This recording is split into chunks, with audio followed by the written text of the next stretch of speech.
আসসালামু আলাইকুম প্রিয় দর্শক, আশা করি ভালো আছেন।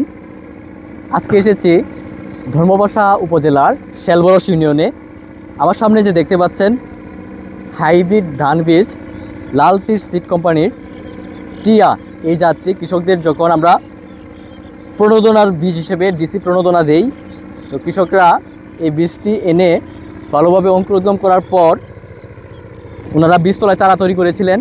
চারা তৈরি করার পর আজকে দেখতে পাচ্ছেন আমরা মাঠে বাস্তবায়ন করতে পেরেছি অলরেডি আমাদের টিয়া যে জাতটি হাইব্রিড জাতটি ছিল, এই টিয়া হাইব্রিড জাতটি।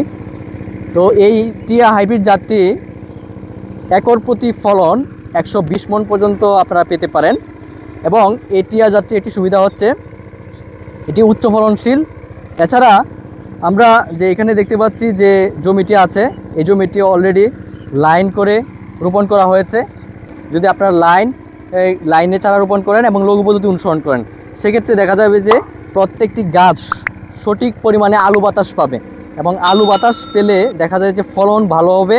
আপনারা যে দেখতে পাচ্ছেন এই যে চারাগুলো দেখতে পাচ্ছেন, এই চারাগুলোর মধ্যে দেখুন, একটু লক্ষ্য করুন চারাগুলো হচ্ছে আপনার লাইন করে লাগানোর পর প্রথম কিস্তি ইউরিয়া কিন্তু এখনও দেওয়া হয়নি। প্রথম কিস্তি ইউরিয়া ছাড়াই দেখুন সুস্থ সবল কৃষি উৎপাদনে সক্ষম যাচ্ছে। প্রথম কিস্তি ইউরিয়া এখনও কৃষক দেন নাই। আমাদের সামনে দেখতে পাচ্ছেন জমির মালিক, আপনার নাম? মোহাম্মদ ওয়াসিদ ভাই এই জমিটি রোপণ করেছেন টিয়া জাত।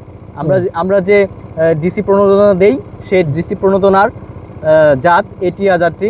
তো আপনি কতদিন হয়েছে রোপণ করেছেন? 14 দিন। এখনও প্রথম কিস্তি ইউরিয়া দেন নাই, তারপরেও কিন্তু অলরেডি কুশি দেখতে পাচ্ছি, অনেক সুন্দর কুশি। দ্বিতীয় কিস্তি যখন ইউরিয়া সার দিবেন তখন কতদিন পরে দিবেন সেটা কি আপনি জানেন? দ্বিতীয় কিস্তি যখন ইউরিয়া দিবেন, প্রথম কিস্তি ইউরিয়া দেওয়া থেকে যে দিন গণনা করবেন আবারও 15 থেকে 20 দিন। আবারও 15 থেকে 20 দিনের মাথায় যখন আপনারা ইউরিয়া সার দিবেন তখন কিন্তু এই জাতটি আরও বেশি পরিমাণে কৃষি উৎপাদনে সক্ষম হবে। এবং তৃতীয় কিস্তি যখন ইউরিয়া সার দিবেন তখন কিন্তু আপনারা অবশ্যই তৃতীয় কিস্তি ইউরিয়া সারের সাথে মোট যে পরিমাণ এমওপি সার লাগবে সেই এমওপি সারের 1/3 আপনারা ওই ইউরিয়া সারের সাথে মিক্স করে জমিতে ছিটিয়ে দিবেন। আর এর পূর্বে আপনারা মাজরা পোকা যাতে আক্রমণ না হয় সেক্ষেত্রে আপনারা পার্চিং করে দিয়েছেন অলরেডি, পার্চিং আপনারা আরও দিবেন। সেক্ষেত্রে কিন্তু উপকারী পাখি যে ফিঙ্গে পাখি আছে সেই ফিঙ্গে পাখি কিন্তু দেখা যাবে যে এই পার্চিংয়ে বসে মাজরা পোকা ধরবে। সেক্ষেত্রে কিন্তু আপনাদের বেল্ট এক্সপার্ট, এনসিপিও, এই যে আপনাদের ভিরতাকো যে কীটনাশকগুলো আছে সেগুলো কিন্তু কম পরিমাণে দিতে হবে, প্রয়োগ করতে হবে না। এবং যারা টিয়া জাত আগামীতে চাষ করবেন, টিয়া হাইব্রিড জাতটি, তারা অবশ্যই ধানের যে বীজতলায় চারা তৈরি করেন 20 থেকে 25 দিন বয়সী চারা আপনারা মেন জমিতে এনে রোপণ করবেন। আপনি যে ধানটি রোপণ করেছেন চারার বয়স কতদিন ছিল? 25 দিন। গুড। আপনারা অবশ্যই খেয়াল রাখবেন চারার বয়স যাতে 20 থেকে 25 দিনের ভিতরে হয়। কোনো ক্রমেই হাইব্রিড জাতের ধান বীজ থেকে চারা তৈরি করলে আপনারা কোনো ক্রমেই এই চারা বয়স 30 দিনের অতিরিক্ত করা যাবে না। 1 মাসের অতিরিক্ত চারা করলে সেই চারা মেন জমিতে কৃষি উৎপাদনের সুযোগ পায় না। এই যে দেখুন কি সুন্দর আমাদের সামনে দেখতে পাচ্ছি ইউরিয়া সার এখনও দেওয়া হয়নি, তারপরেও কিন্তু যথেষ্ট পরিমাণে কৃষি উৎপাদন হয়েছে। তো আমরা প্রথম কিস্তি ইউরিয়া দেওয়ার পর আশা করছি যে আরও অধিক পরিমাণে কৃষি উৎপাদন হবে এবং ফলন আশানুরূপ হবে। তো আপনারা চেষ্টা করবেন এখন ইউরিয়া সার দেওয়ার সময়, যেহেতু এখন যে পানিটা আছে 1-2 ইঞ্চি পানি, এই 1-2 ইঞ্চি পানি ধরে রেখে তারপর হচ্ছে ইউরিয়া সারটা ছিটাবেন এবং এই পানি যাতে বের না হয় সেটাও খেয়াল রাখবেন। অনেক সময় দেখা যায় যে ইউরিয়া সার ছিটানোর সময় অনেকে পানি ছেড়ে দেন, তো সার ছিটানোর অন্ততপক্ষে 3-4 দিন পানি ধরে রাখতে হয়।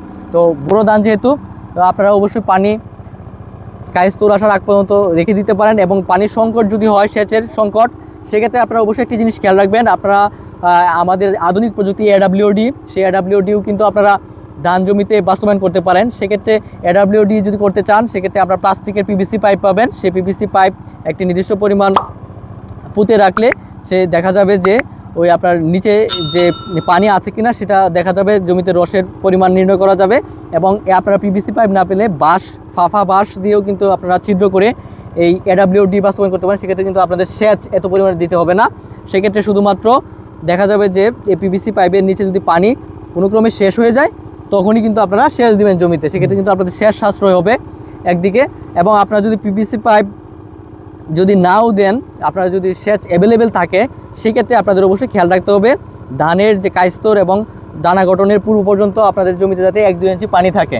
এবং অবশ্যই 40 থেকে 50 দিন পর্যন্ত, আমি আবারও বলছি, জমিতে আগাছা মুক্ত রাখবেন, তাহলে সর্বোপরি দেখা যাবে যে হাইব্রিড ধানের ফলন আপনাদের বাম্পার হবে ইনশাল্লাহ। আর কৃষক ভাইরা আমরা উপজেলা কৃষি অফিস ধর্মপাশা থেকে আপনাদের সর্বোপরি সহায়তা দেওয়ার চেষ্টা করব, এবং আপনারা চেষ্টা করবেন আমাদের সাথে যোগাযোগ রাখার। আমার মোবাইল নম্বর তো আপনার কাছে আছে। তো যতটুকু সম্ভব আপনারা ইউরিয়া সারের ব্যবহার কম করবেন, ইউরিয়া সার যতটুকু কম করা যায় ততটুকু করবেন। ইউরিয়া সার অতিরিক্ত ব্যবহার করলে ধান গাছ বেশি নরম হয়ে যায়, তখন কিন্তু আপনাদের বিভিন্ন ধরনের ক্ষতিকর রোগ এবং পোকার আক্রমণ দেখা দিতে পারে। তো সেক্ষেত্রে আপনারা কিছুদিন পর আপনারা যেহেতু ব্লাস্ট হাওর অঞ্চলে একটা ব্লাস্ট আক্রমণের দেখা যায় বেশি, তো সেক্ষেত্রে আপনারা ব্লাস্ট আক্রমণের প্রতিরোধ করতে ব্লাস্ট আক্রমণ প্রতিকার যদি হয়ে যায়, সেক্ষেত্রে প্রতিকার হিসেবে আমি একটি পরামর্শ আপনাদের কৃষক ভাইদের দিয়ে দিচ্ছি। যদি আপনাদের জমিতে ব্লাস্টের আক্রমণ হয়, সেক্ষেত্রে আপনারা অবশ্যই জমিতে 1 থেকে 2 ইঞ্চি পরিমাণ পানি ধরে রেখে আপনারা জমিতে প্রতি বিঘায় অর্থাৎ 33 শতকে 5 কেজি লাল সার ছিটিয়ে দিবেন। তারপর হচ্ছে আপনার যে ছত্রাকনাশক পাওয়া যায় সেই ছত্রাকনাশক আমি নাম বলে দিচ্ছি, ট্রুপার পাবেন, ব্লাস্টিন পাবেন, দিফা পাবেন, নাটিভো পাবেন, সেলটিমা পাবেন। এই ওষুধগুলোর যে কোনো একটি আপনারা পরিমাণ মতো পানিতে মিশিয়ে বিকালবেলা স্প্রে করে দিবেন। তো পরিমাণগুলো উল্লেখ করে দিচ্ছি।